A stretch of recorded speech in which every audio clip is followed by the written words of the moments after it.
Bonjour à toutes et à tous, bonjour à tous les suiveurs et à tous les inconditionnels de Grégoire Amnisso. Toujours les Sénégalais, hein? Pape Kouli Diop, on va parler de Pape Kouli Diop, qui est le deuxième joueur le plus capé en Liga. Moi, deuxième joueur africain, bi appelé match yu mu joué fële ca championnat espagnol. Donc après Samuel Eto'o, le jour de champ, parce que le record absolu est détenu par Carlos Idriss Kameni, donc gardien de but. Du leen mën a comparer avec les jours de champ, parce que gardien de but généralement du am remplacement li ñu blessé bariwul. Donc Carlos Kameni mooy le joueur le plus capé. Mais pour les jours de champ mooy ñi nga xam ne dañuy football gis nañ ne vraiment Pape Kouli Diop il a fait ses preuves en Liga. Donc avec 4 clubs il a disputé 278 matchs alors que saison bi jeexagul. Donc vraiment Racing Santander mu joué fa 76 matchs.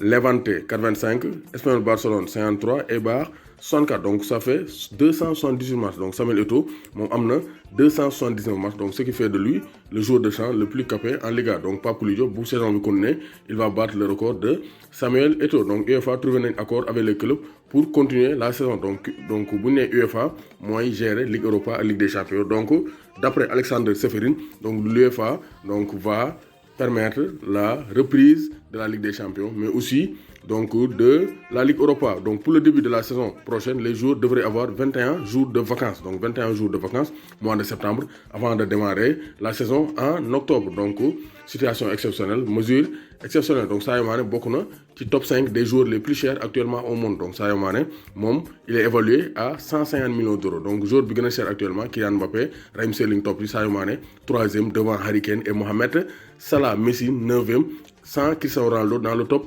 10. Donc Mané troisième joueur le plus cher actuellement au monde. Donc d'après les estimations donc de Transfermarkt, qui est un site spécialisé pour étudier la valeur des joueurs. Donc Chelsea fixé na un prix pour N'Golo Kanté, donc 70 millions d'euros minimum pour lâcher l'international franco-malien N'Golo Kanté. Mais actuellement Real Madrid ñu yoon ci dossier N'Golo Kanté, mais le FC Barcelone aussi dugg na ci parce que Barça dañuy xaar échange, parce que Chelsea bëgg na Coutinho, Barça aussi bëgg nañoo renforcer seen milieu de terrain bi, donc pour préparer un départ de Arturo Vidal et de Ivan Rakitic. Moo tax ñuy xool benn échange entre Coutinho et N'Golo Kanté.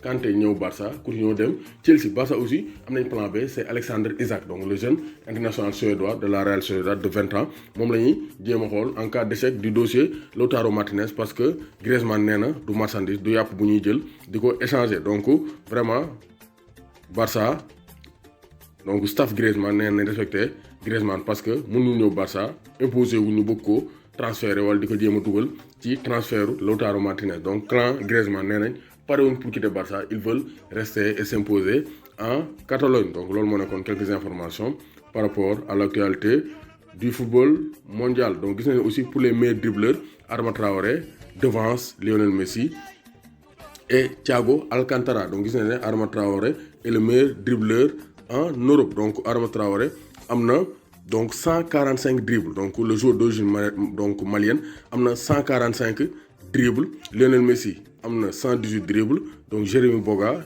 international donc ivoirien de Sassuolo moom am na 106 dribbles. Au total de 90 dribbles. Neymar moo jël 4e place. Thiago Alcantara am 67 dribbles. Donc Adama Traoré est le meilleur dribbleur en Europe.